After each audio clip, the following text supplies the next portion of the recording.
오늘 역대하 8장 말씀을 통해서 말씀을 깨닫는 지혜와 응답받는 기도의 은총이 우리에게 넘치게 될 줄로 믿습니다. 이제 솔로몬의 통치가 후기로 접어듭니다. 열왕기는 솔로몬에 대해서 두 얼굴을 기록하고 있는 책입니다. 열왕기에서는 솔로몬은 성전 건축까지는 괜찮았어요. 그런데 성전 건축이 끝나고 나서부터 심히 타락하기 시작했죠. 성전 건축에 의해서 바로 왕궁을 짓는데 그 왕궁에 누구를 데려왔어요? 무려 1000명이 넘는 이웃나라에서 데려온 아내들, 이웃나라의 공주들을 다 아내로 데려오면서 그렇게 결혼하는 외교를 펼쳤죠. 그러면서 그 왕비들을 따라서 그 나라들의 우상이 다 들어왔어요. 그러면서 1000개의 우상이 날뛰는 그런 예루살렘을 만들어버렸죠. 그러면서 온통 하나님을 버리고 우상을 쫓는 나라가 돼서 예루살렘은 그때부터 침몰하고 맙니다. 그것이 열왕기의 기록이었다면 역대기의 기록은 달라요. 오늘 역대기의 기록은 성전 건축 이후의 솔로몬에 대해서 오히려 더 든든해져요. 그러니까 여러분, 이것이 관점의 차이인데 열왕기적인 시각으로 보면 솔로몬은 나라를 망하게 한 주범이에요. 솔로몬 때 흔들리기 시작한 나라가 그 아들 르호보암 때 둘로 갈라지고 그때부터는 걷잡을 수 없는 소용돌이에 빠진다. 이게 이제 그래서 이스라엘이 망했으니까 이제 우린 정신 차리고 하나님을 잘 믿자라고 하는 책이 열왕기였어요. 역대기는 다르다고 그랬죠. 역대기는 포로로 잡혀갔다가 돌아와서 아무것도 없는 허허벌판에 이제 다 지어야 돼요. 그러다 보니까 성전 건축도 해야 되고 거기서 다시 도성도 지어야 되고 모든 걸 다 건축해야 되다 보니까 솔로몬에 대해서 다시 한번 추억에 빠지게 됩니다. 그때 옛날에 솔로몬이 이것도 건축하고 저것도 건축하고 참 건축 잘하는 왕이었는데, 참 토목공사에 능한 왕이었는데, 그렇지, 지금 우리도 그 솔로몬 때처럼 다시 건축에 힘써야겠다, 다시 건축을 잘해야겠다라고 하는 마음으로 지금 그때를 돌아보고 있어요. 그러니까 솔로몬의 성전 건축 이후를 바라보는 눈이 전혀 다르다라고 하는 거 우리가 먼저 생각을 해야 돼요. 그러면 이게 역사의 왜곡인가? 그렇지는 않아요. 어떤 사료를 채택하느냐에 따라 다른 거죠. 어떤 사료를 채택하고 어떻게 바라보느냐에 따라 다른데, 열왕기에서는 솔로몬의 즉 잘못한 것들을 중심으로 사료를 채택했고, 역대기는 열왕기에서 이미 다 그게 나왔으니까 똑같은 기록을 또 할 필요는 없으니까 오히려 역대기에서는 솔로몬의 공에 맞춰서 그럼 뭘 잘했냐, 그때 잘했던 게 뭐냐, 그걸 우리가 어떻게 또 지금 잘할 수 있겠느냐를 맞춰서 지금 새로 썼다는 거죠. 그러면서 오늘 8장에서는 중요한 단어가 반복되고 있는데요. 1절부터 봅니다. 솔로몬이 여호와의 전과 자기의 궁궐을 20년 동안에 건축하기를 마치고, 그랬죠? 자, 솔로몬이 여호와의 전을 몇 년 동안 지었죠? 약 7년 반, 7년에 7년 반. 그런데 자기 궁궐을 두 개를 합해서 20년 동안 지었다는 얘기는 뭐예요? 자기 궁궐을 13년간 지었다는 얘기죠. 근데 이게 열왕기에서는 굉장히 비난거리였어요. 열왕기에서는 솔로몬이 성전은 7년 동안 뚝딱 지어버리고 자기 궁전은 13년을 지었다. 이게 열왕기에서는 이런 왕이 있을 수 있나, 이런 못된 왕, 그러면서 막 솔로몬을 비난했거든요. 그런데 역대기는 그런 분위기가 아니에요. 지금 그냥 담담하게 20년간 두 개를 지었다. 그러니까 7년 13년이란 말도 안 해요. 그냥 뭉뚱그려 두 개를 20년간 열심히 지었어요. 그러니까 솔로몬은 지금 어떤 왕이에요? 아주 묵묵히 하나님이 주시는 명령을 잘 수행한 왕이라고 역대기는 기록하고 있는 거예요. 20년간 열심히 잘 지었다.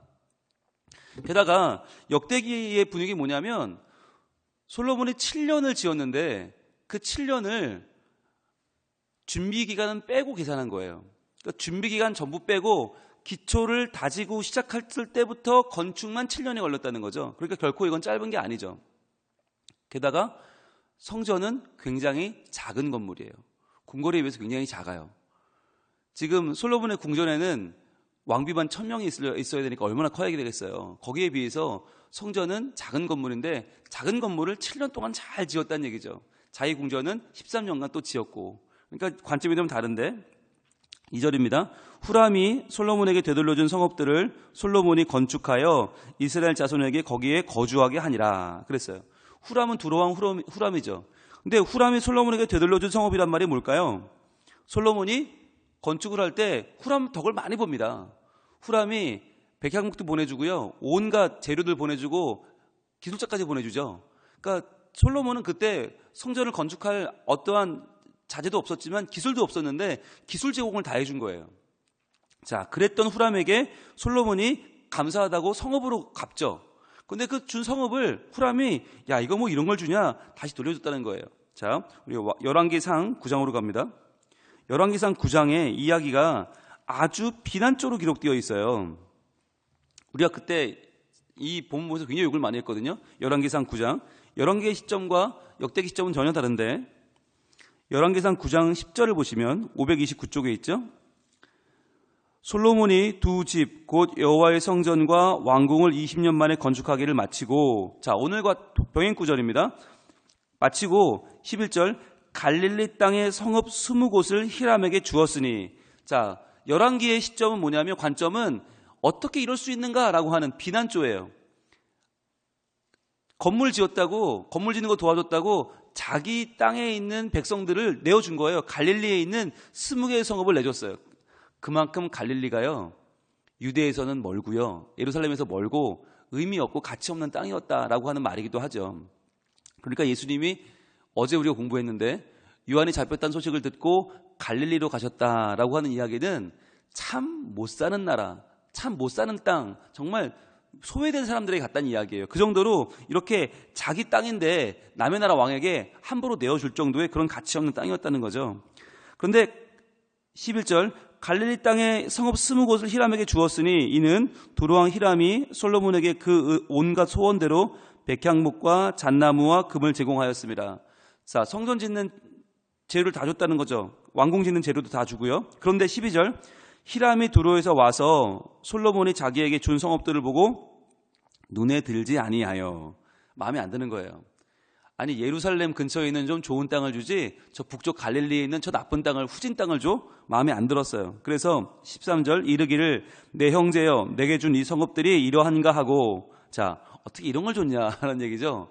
야 줘도 이런 걸 주냐? 갈릴리를 주냐? 그러면서 이름하여 가불 땅이라 하였더니 그 이름이 오늘까지 있느니라. 자 별로 안 좋은 땅이다라는 뜻이겠죠. 그러면서 14절 히람이 근 120달란트를 왕에게 보내었도다. 자 땅은 마음에 안 드는데 그래도 힘이 없으니까 히람이 어떻게 해요? 금을 주면서 억지로라도 감사 표현을 했다라고 하는 게 이제 열왕기의 표현이에요. 그러니까 열왕기에서는 자기 땅을 함부로 내어주는 악한 왕이라고 솔로몬을 비난한 데 비해서 돌아옵니다. 오늘 역대기에서는 뭐라고 말하냐면 후람이 솔로몬에게 되돌려준 성읍만 나와요. 그러니까 땅을 줬다는 얘기는 안 나오고 되돌려줬다는 얘기만 나와요. 그러니까 무슨 얘기죠? 솔로몬이 참 지혜로워서 자기 땅을 줘도 후람에게 어떤 땅을 줬냐? 안 좋은 땅을 일부러 줬기 때문에 후람이 야 이런 땅은 필요 없다고 되돌려줬다는 거죠. 그러니까 찾아왔다는 얘기만 기록한 거죠. 열왕기에서는 가사를 탕진하고 돈을 다 빌려줘서 집안을 망하겠다라고 한다면 역대기는 돈을 잘 찾아왔다라는 것만 기록했다는 거예요. 그러니까 입장이 달라요. 보는 관점이 다른데, 자 그래서 일부러 솔로몬이 지략적으로 남이 안 가질 만한 땅을 줘서 다시 되찾아왔다, 잘 받아왔다는 걸 기록한 거죠. 그러면서 솔로몬이 건축하여 그 성읍들을 다시 건축해서 이스라엘 자손에게 거기에 거주하게 하니라.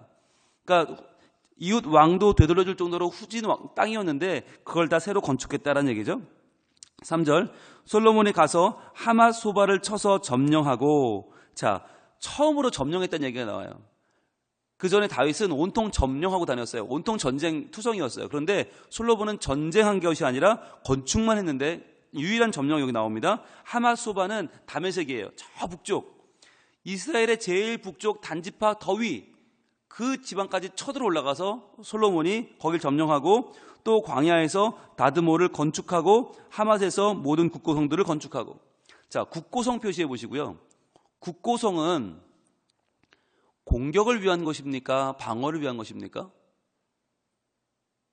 방어를 위한 것입니다. 국고성이라는 개념은 적을 공격하기 위한 요새가 아니에요. 이것은 이미 얻은 땅을 잘 지키기 위해서 거기에 곡식을 비축하는 거예요. 누구한테 배웠어요? 이게 요셉한테 배운 거죠. 요셉이 애굽 땅에서 처음으로 만들었던 국고성이죠. 그 국고성을 애굽에서 봤던 그 전통을 지금 솔로몬이 가지고 내려와서 자기의 굉장히 유명한, 굉장히 훌륭했던 선진인 요셉의 뒤를 따라 지금 국고성을 만들고 있는 거죠. 그러니까 역대기에서 솔로몬은 굉장히 선왕이에요. 요셉의 뒤를 잇는 선왕이죠. 건축하고 5절 또 베토론과 아래 베토론을 건축하되 성벽과 문과 문빗장이 있게 하여 견고한 성읍을 만들었다. 여기서 벳호론이 어디냐? 바로 이스라엘의 서북쪽인데 서북쪽에 누가 있나? 블레셋이 있어요. 그러니까 블레셋이라는 적은 이스라엘이 없애지 못한 거의 유일한 적이에요. 블레셋은 사울왕 때도 적이었고 다윗 때도 적이었고 솔로몬 때도 해결이 안 됐어요. 그러다 보니까 못 물리치니까 어떻게 했냐? 성을 건축해서 성의 문과 문빗장을 만들어서 견고한 성을 만들어서 그 성을 이제 지켜냈다는 거죠. 적어도 블레셋이 쳐들어오지 못하게 막았다는 거예요. 굉장히 훌륭한 일을 한 거죠. 그리고 6절에 또 바알랏과 자기에게 있는 모든 국고성들, 또 나왔죠. 국고성 또 나왔어요. 표시해 보시고 국고성들과 모든 병거성들과, 병거성들은 뭐예요? 병거가 있는 성이죠. 이것도 역시 방어를 위한 성이죠. 병거를 위한 성, 그 다음에 마병의 성들을 건축하고, 마병의 성들이 따로 있었다는 거예요. 그러니까 지금 솔로몬 때는 나라가 얼마나 부강했는지, 얼마나 튼튼했는지 성마다 의미가 달랐다는 거예요. 그냥 다윗 때는 어떻게든 하나라도 더 차지해야 되려고 백마고지 차지하듯이 뺏었다 뺏겼다 반복했다면, 솔로몬 때는 이게 너무 나라가 평안하니까 어떤 성은 국고성으로, 어떤 성은 병거성으로, 어떤 성은 마병의 성들로 다 목적에 따라 건축을 다시 했다는 거죠. 그러면서 솔로몬이 또 예루살렘과 레바논과 그가 다스리는 온 땅에 건축하고자 하던 것을 다 건축하니라. 자, 이제 여러분 반복되는 단어가 보이시죠? 뭐겠어요? 답은 건축이죠. 건축. 자, 표시 한번 해볼게요. 노란색 드시고요. 8장 1절에 자, 하반절에 20년 동안에 건축하기를 마치고 건축 동그라미 하시고요. 또 2절에 솔로몬이 건축하여 이스라엘 자손이 거기에 거주하게 하니라. 건축도 나왔죠. 두 개 연결하시고요.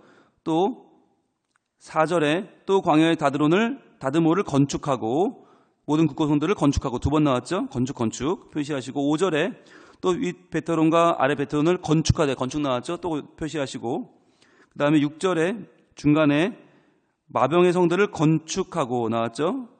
또 지나가서 솔로몬이 또 예루살렘과 레바논과 그가 다스리는 온 땅에 건축하고자 하던 것을 다 건축하니라. 표시하시면 모두 몇 번이에요? 하나, 둘, 셋, 넷, 다섯, 여섯, 일곱, 8번이에요. 6절 가운데 8번의 건축이라는 말이 지금 반복되고 있다. 이 말은 솔로몬이 매우 훌륭했다는 이야기죠. 건축에 능했다. 토목공사에 능했다. 여러분, 건축을 하다 보면 어때요? 건축을 하다 보면 나라가 굉장히 있어 보여요. 여러분, 이 위정자들이 건축을 하는 이유가 뭡니까? 건축을 하게 되면 결과물이 나와요. 건축이라는 건 하는 중간에는 정신이 없어요. 그러니까 모든 나라 사람들이 이 정치를 잘하는지 못하는지 판단할 수 있는 여유가 없어요. 왜? 빨리 지어야 되니까. 그러니까 하는 동안엔 정신없고 끝나고 나면 결과물이 남아요. 그러니까 하는 동안에는 아무도 비판을 안 하고 끝나고 나면 칭찬을 듣는 일이에요. 건축이 얼마나 위정자한테 좋은 일이에요. 그리고 그 건축이라는 게 얼마나 그 후대에도 봐라, 이렇게 우리가 열심히 지었다 보여줄 게 있잖아요. 그러니까 솔로몬이 굉장히 능력 있는 왕이었고 굉장히 잘하는 왕이었다라고 지금 역대기는 기록을 하고 있죠. 여러분, 근데 내일 이제 다음 9장으로 가면요, 9장으로 가면 솔로몬이 죽어요. 그러니까 솔로몬에 대한 기록이 저희 지금 막바지예요. 그러니까 지금 역대기가 빼먹고 있는 그 수많은 이야기들, 솔로몬의 그 많은 죄들, 그 많은 악행들이 지금 다 기록이 안 돼 있어요. 그런데 10장이 되면 이제 그 아들 르호보암이 나오고 나라가 반으로 갈라지거든요. 그럼 그 책임이 누구에게 있다는 거예요? 예, 솔로몬에게 있지 않고 르호보암에게 있다고 역대기는 기억하고 있는 거예요. 왜 그럴까요? 왜 그럴까요? 지금 역대기는 포로기에서 돌아온 이스라엘 백성들에게 뭘 심어주기 위한 것입니까? 하나님을 어떻게 섬겨야 되는지, 얼마나 열심을 가지고, 얼마나 뜨거운 열정으로, 얼마나 충성을 다해 섬겨야 되는지를 말하는 책이에요. 그러다 보니까 그 전에 있던 과거의 잘못으로 르호보암이 나라가 나누어지는 것을 기록하지 않고 오히려 르호보암 때 자신의 잘못 때문에 나라가 망한다고 기록하고 있어요. 이건 뭐냐면 핑계하지 말라는 거죠. 이미 그 전 때에 선배들이 잘못해서, 선진들이 잘못해서 우리가 포로로 끌려갔던 것이고 이제 돌아왔으니까 또 옛날 사람들 탓을 하지 말라는 것이에요. 지금 뭐예요? 지금 내가 충성하고 지금 내가 하나님 앞에 바로 서야 한다는 거죠. 그걸 어떻게 기록하고 있나? 어떻게 강조하고 있나? 13절 봅니다. 13절에 어떤 말로 강조하나? 보세요. 모세의 명령을 따라라고 되어 있죠. 노란색으로 쫙 그어보세요. 그러니까 솔로몬은 왜 이렇게 충성을 다하고 건축을 열심히 했는가? 역대기 기자의 관점은 이것은 모세의 명령을 따라서 했다는 거예요. 그러니까 이제 포로에서 돌아온 우리도 어떻게 해요? 조상 탓하지 말고 선조 탓하지 말고 지금 우리가 열심히 살아야 되는데 뭘 따라서요? 모세의 명령을 따라서 지금 우리가 열심히 살아야 된다. 또 하나의 기준이 나와요. 14절이에요. 솔로몬이 또 그의 아버지 다윗의 규례를 따라, 노란색으로 쳐보세요. 다윗의 규례를 따라. 이게 포로에서 돌아온 이스라엘 백성들이 하나님 앞에 충성해야 되는 또 하나의 기준이에요. 그러니까 두 가지 기준을 가지고 열심히 살아야 되는데 그 기준이 뭐냐? 모세의 명령을 따라 그리고 다윗의 규례를 따라야죠. 이 두 가지를 따라서 이제 더 이상 우리나라가 왜 망했냐 따지지 마라. 그거 따지면 뭐 할 거냐? 선조들의 잘못, 왕들의 잘못 따지지 말고 이제 두 가지를 가지고 너희가 지금 최선을 다해서 현실 속에서 하나님 나라를 만들어가야 되는데 그 두 가지의 기준을 제공하고 있는 것이죠. 모세의 명령을 따라 다윗의 규례를 따라. 자, 그래서요. 이 건축 짓고 또 짓고 하면서 점점점 이스라엘이 부강해지고 더 튼튼해지는 이 모습을 지금 역대기 기자가 강조하는 이유는 뭐냐? 바로 이렇게 모세의 명령을 따라 다윗의 규례를 따라 살아가게 되면 이렇게 건축도 다시 할 수 있고 우리나라를 다시 재건할 수 있고 다시금 우리나라를 위대한 하나님의 나라로 세울 수 있다라고 지금 강조하고 있는 것입니다. 이 말을 우리에게 적용하면 어떻게 될까요? 에베소서 2장으로 가볼까요? 신약 에베소서 2장. 저는 오늘 역대하 8장을 읽는데 계속 에베소서 2장이 겹치는 거예요. 짓고 건축하고 이 건축하는 모습이 마치 정말 하나님께서 우리를 하나님 안에 지어져가는 하나님 나라의 교회로 만들어 가시는 모습과 너무 많이 겹치는 거예요. 자, 에베소서 2장을 보실게요. 2장 1절. 그는 허물과 죄로 죽었던 너희를 살리셨도다. 자, 이 말부터가 역대기의 시각이죠. 역대기는 나라가 망하고 포로로 끌려갔던 백성이 돌아왔잖아요. 너희를 살리셨다. 하나님이 너희를 살리셨다. 그러니까 에베소 2장은 역대기를 읽는 것 같은 느낌을 우리에게 줍니다. 자, 2절. 그때 너희는 그 가운데서 행하여 이 세상 풍조를 따르고 공중의 권세 잡은 자를 따랐으니 곧 지금 불순종의 아들들 가운데 역사하는 영이라. 자, 그때에는 나라가 망할 때죠. 나라 망할 때 너희는 이렇게 우상을 따르고 이렇게 잘못 살아서 포로로 잡혀갔었다. 3절. 전에는 우리도 다 그 가운데에서 우리 육체의 욕심을 따라 지내며 육체와 마음에 원하는 것을 하여 다른 이들과 같이 본질상 진노의 자녀이었더니. 자, 우리는 이렇게 나라가 망하고 말았고 우리는 진노의 자식이었는데 4절. 긍휼이 풍성하신 하나님이 우리를 사랑하신 그 큰 사랑으로 인하여. 자, 이게 뭐예요? 이제 포로에서 돌아오게 된 것을 원인을 찾는 거죠. 바로 하나님의 긍휼이다. 긍휼이 풍성하다 하나님이다. 자, 그래서 어떻게 돌아왔어요? 5절. 허물로 죽은 우리를 그리스도와 함께 살리셨고. 자, 허물로 죽은 우리, 포로로 잡혀갔던 이스라엘을 회복시키는 하나님의 모습을 지금 그리고 있죠. 자, 그래서 너희는 은혜로 구원을 받은 것이라 또 함께 일으키사 그리스도 예수 안에서 함께 하늘에 앉히시니. 자, 하나님이 예수님과 함께 우리를 다 일으키시고 하나님 나라에 앉히시고 예루살렘에 회복되는 모습을 그리고 있죠. 그러면서 7절. 이는 그리스도 예수 안에서 우리에게 자비하심으로 그 은혜의 지극히 풍성함을 오는 여러 세대에 나타내려 하심이라. 자, 하나님이 우리를 회복시키는 것을 우리에게도 기쁨으로 주시지만 다음 세대까지 계속 지금 그걸 보여주기 위한 것이다. 그러면서 10절 노란색 드시고 한번 표시해 봅니다. 10절 표시합니다. 우리는 그가 만드신 바라. 즉 하나님이 지금 우리를 다시 한번 짓고 계신 것을, 건축하고 계신 것을 보여주는 본문입니다. 우리는 그가 만드신 바라 그리스도 예수 안에서 선한 일을 위하여 지으심을 받은 자니. 자, 지으심을 받았다는 이 말이 건축이에요. 하나님이 지금 우리를 다시 건축하고 계신다. 잃어버렸던 우리를, 포로됐던 우리를 하나님이 돌아오게 하시고 그 은혜로 다시금 우리를 지으시고 계신다, 건축하고 계신다. 자, 이 일은 하나님이 전에 예비하사 우리로 그 가운데서 행하게 하려 하심이니라. 우리가 그 가운데 점점 지어지고 회복되는, 새롭게 우리가 건축되어지는 모습을 지금 그리고 있는 것입니다. 그러면서 우리가 이 건축이 어떻게 이루어지는가? 에베소서 2장 20절 갑니다. 20절. 너희는 사도들과 선지자들의 터 위에 세우심을 입은 자다. 자, 그 터가 뭐예요? 이게 말씀의 터죠. 이게 사도들과 선지자들의 터, 하나님의 말씀으로 인하여 역대기에 말씀하시는 그 돌아오게 되었다는 하나님의 모든 말씀의 터에 위에서 세우심을 입었다. 이것이 바로 지음을 입은, 건축되었다는 뜻이거든요. 그리스도 예수께서 친히 모퉁이 돌이 되셨느니라. 자, 우리가 건축해서 지음 받을 때 모퉁이 돌, 제일 기초 돌이 누구냐? 예수님이다. 그래서 21절 노란색 드시고 표시합니다. 그의 안에서 건물마다 서로 연결하여 주 안에서 성전이 되어가고. 왜 갑자기 건물이 나오죠? 우리 얘기하다가 우리가 건물이란 말이에요. 이제 구약에서 짓는 그 건축물들은 신약에 오면 우리가 되는 거예요. 내 자신이 되는 거예요. 우리가 건물이에요. 우리 건물이 서로 연결돼요. 주 안에서 성전이 되어간다. 아, 뭘 지었나? 하나님 뭘 지으시나 했더니 하나님이 지으신 모두 우리 각자가 다 성전이었어요. 그러면서 마지막 2절 이렇게 말씀합니다. 같이 읽습니다. 너희도 성령 안에서 하나님이 거하실 처소가 되기 위하여 그리스도 예수 안에서 함께 지어져 가느니라. 우리가 어떤 존재냐? 지어져 가는 존재. 함께 지어져 가는 존재. 즉 함께 건축되어 세워지는 존재가 바로 우리들이다라고 성경은 말씀하고 있는 것이에요. 그러니까 지금 역대하 8장을 읽으면서 우리가 건축 계속 8번의 건축이 나오는데 왜 건축이 계속 나오나? 뭐 성경이 건축학 개론도 아니고 왜 건축이 나오나? 이게 바로 포로되었던, 잃어버렸던 하나님 백성이 돌아와서 하나님 나라의 성전으로 세워져 가는 과정을 지금 보여주고 있는 것이에요. 그것도 어떻게 해요? 무엇 따라서? 모세의 명령을 따라서, 그리고 다윗의 규례를 따라서 지금 다시 한번 하나님 안에서 완전한 회복을 하는 모습을 지금 역대기 8장은 그리고 있다는 것입니다. 우리가 에베소 2장에 이렇게 함께 지어져 가는, 함께 건축되어져 가는 이런 마음을 가지고 하나님 안에 손을 품을 필요가 있어요. 하나님, 우리의 믿음도 다시 한번 건축되기를 원합니다.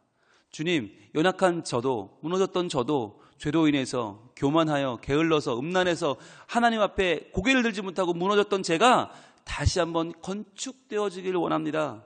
여러분, 건축이라고 하는 것은요, 오늘날에 하나님의 전을 건축하는 것은 눈에 보이는 건축만이 아니에요. 더 중요한 건 보이지 않는 성전을 건축해 가는 것이에요.